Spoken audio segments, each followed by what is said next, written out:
بادشاہ اور درویش۔ بادشاہ ایک درویش کے پاس گیا جو کسی خاص ورد میں مصروف تھا۔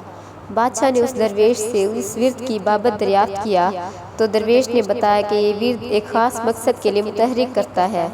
بادشاہ نے درویش سے کہا کہ مجھے بھی اس ورد کی تعلیم دو، تو درویش نے کہا کہ میں ایسا نہیں کر سکتا۔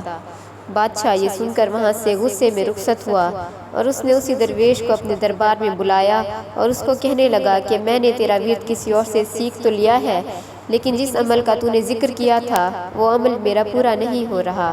اب تو مجھے بتا کہ ایسا کیوں ہے اور اس کا حل کیا ہے، یعنی میں اس ورد کو پڑھنے میں کہاں غلطی کر رہا ہوں، اور اگر تو نے مجھے نہ بتایا تو سزا کے لیے تیار ہو جا۔ درویش یہ بات سن کر مسکرایا اور بادشاہ کے پاس کھڑے ہوئے سپاہی کو حکم دیا کہ وہ بادشاہ کو فوراً گرفتار کر لے۔ سپاہی اور بادشاہ دونوں نے حیرت سے درویش کو دیکھا کہ یہ کیا کہہ رہا ہے، شاید بادشاہ کے خوف سے اس کا دماغ الٹ گیا ہے۔ درویش نے ایک مرتبہ پھر انتہائی سخت لہجے میں سپاہی کو حکم دیا کہ وہ بادشاہ کو گرفتار کر لے، مگر سپاہی اپنی جگہ سے ایک انچ بھی نہ ہلا۔ بادشاہ کی حیرت اب شدید غصے میں بدل چکی تھی۔ بادشاہ نے جلال کے عالم میں اسی سپاہی کو حکم دیا کہ اس گستاخ کو فوری گرفتار کر لیا جائے۔ یہ سن کر شاہی دربار میں موجود تمام سپاہیوں نے اپنے نیزوں اور تلواروں کا رخ درویش کی طرف کر لیا اور اسے چاروں طرف سے گھیرے میں لے لیا۔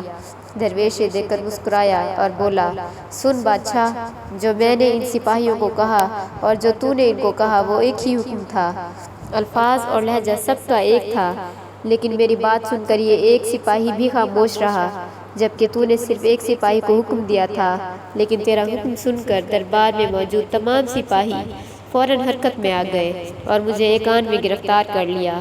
بس فرق حکم کا نہیں ہے بلکہ تیری اور میری حیثیت کا ہے۔ یہی سبب ہے کہ تیرے ورد پڑھنے سے کبھی عمل ظہور پذیر نہیں ہوگا، کیونکہ روحانی دنیا میں تیری حیثیت صفر ہے۔ سوال یہ نہیں ہے کہ قرآن میں شفا ہے یا نہیں ہے، سوال یہ ہے کہ پڑھنے والا کس کردار کا مالک ہے اور اللہ سے کس قدر قربت رکھتا ہے۔ اعمال اس کی نیت اور ایمان کا ہے۔